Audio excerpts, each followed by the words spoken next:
Sexual dysfunction में symptoms are vaginal dryness, low libido, painful intercourse या low orgasm होते हैं. Of course gynaesthetic has taken place over all the medicine. बहुत से procedures available हैं जो सेक्सुअल डिस्फंक्शंस को ट्रीट करता है. Top line is vaginal PRP. Vaginal PRP is for your urinary incontinence as well. It is for your vaginal dryness. It is for the low orgasm as well.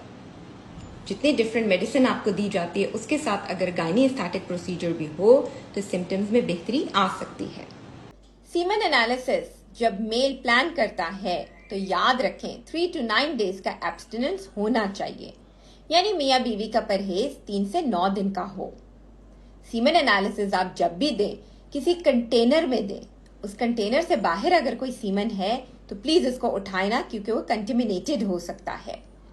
इसके साथ साथ सीमेन अपने घर में भी आप प्रोड्यूस कर सकते हैं, लेकिन मेक श्योर वो 1 घंटे के अंदर अंदर लेबोरेटरी पहुंचे.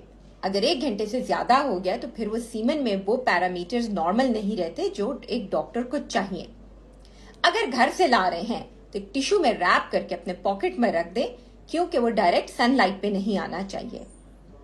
सीमेन एनालिसिस देते वक्त किसी भी परफ्यूम वाली चीज का या किसी भी लोशन का इस्तेमाल ना करें, क्योंकि वो स्पर्म्स को कम कर देता है या किल कर देता है.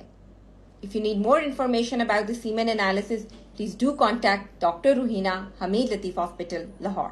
सीमेन एनालिसिस को बेहतर करने के लिए क्या करना चाहिए? सबसे पहले मेल को अपनी लाइफ में एक्सरसाइज डालनी चाहिए. रोजाना के आधे घंटे की वॉक या एक्सरसाइज, जिससे blood flow of the body बेहतर हो. खुराक ज्यादा बेहतर घर की होनी चाहिए. जंक फूड, फिजी ड्रिंक्स बिल्कुल छोड़ दें. अगर कोई स्मोकिंग करते हैं, कोई नशा, कोई और किस्म के ड्रग्स लेते हैं तो उसको बिल्कुल छोड़ दें. अपने स्लीप पैटर्न्स बेहतर करें, यानी रात को जल्दी सोएं, सुबह जल्दी उठें. इसी तरह आपके बॉडी के हार्मोन्स बेहतर होते हैं और साथ साथ आपके बॉडी में जो स्पर्मेटोजेनेसिस यानी स्पर्म बनाने वाला जो फंक्शन है वो बेहतर होता है. अस्सलाम वालेकुम, दिस इज डॉक्टर रूहीना गुल. बहुत से लोगों की जब फर्टिलिटी की इन्वेस्टिगेशंस होती हैं तो उनको पता लगता है कि उनका तरीका इलाज फर्टिलिटी का सिर्फ IVF या ICSI है. IVF ICSI obviously private hospitals में होता है और एक महंगा इलाज है. पेशेंट को काफी इंजेक्शंस लगते हैं, फिर फीमेल पार्टनर को बेहोश करके उसके एग्स निकालते हैं, हस्बैंड स्पर्म्स देता है, एम्ब्रियो तैयार होते हैं और एम्ब्रियो यूट्रस में ट्रांसफर होते हैं. ये एक सिंपल सा OPD प्रोसीजर होता है. Of course IVF is a costly procedure. बहुत से लोग IVF इसलिए नहीं करवा सकते कि वो अफोर्ड नहीं कर सकते.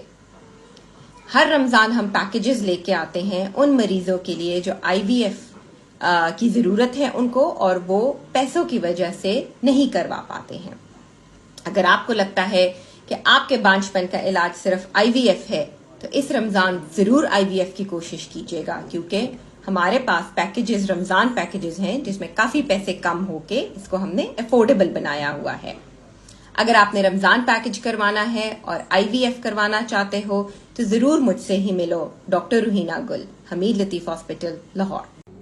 बहुत से मरीज जो क्लिनिक पर आते हैं, विजिनिस्मस होता है उनको, शादी को सालों साल हो गए, अभी तक उनका रिलेशन कंज्यूम नहीं हुआ, मियाँ बीवी का कोई अभी रिलेशन नहीं बना, लेकिन अपने डॉक्टर के पास जब वो जाते हैं, बहुत से डॉक्टर्स उनको प्रेगनेंसी की दवाइयां दे देते हैं और ये कपल प्रेगनेंसी की दवाइयां लेता है. प्लीज अंडरस्टैंड, अपने डॉक्टर को भी ये बात बताएं कि हमारा अभी रिलेशन नहीं बना, हमारा अभी कोइटस नहीं हुआ. पहले इस मसले को सॉल्व कर दें. जब एक मरीज बच्चा होने के लिए प्रेगनेंसी की दवाइयां ले और रिलेशनशिप ही नहीं बना, तो याद रखें यही दवाइयां आगे जाके आपकी फर्टिलिटी यानी आपके बच्चा होने में प्रॉब्लम कर सकती है. So let's go with the flow. पहले आप इस मसले को सॉल्व करें, अपनी मैरिज को कंज्यूम करें, मियाँ बीवी का आपस का रिलेशन सही करें, और जब एक दफा आपका रिलेशन सही हो जाए 6 महीने तक इंतजार करें. अगर कुदरती प्रेगनेंसी नहीं होती फिर प्रेगनेंसी होने की दवाइयां ले लें.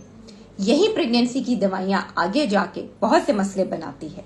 प्लीज अपने डॉक्टर से सही मशवरा लें. If you want more information, do contact doctor Ruhina Gul, Hameed Latif hospital, Lahore.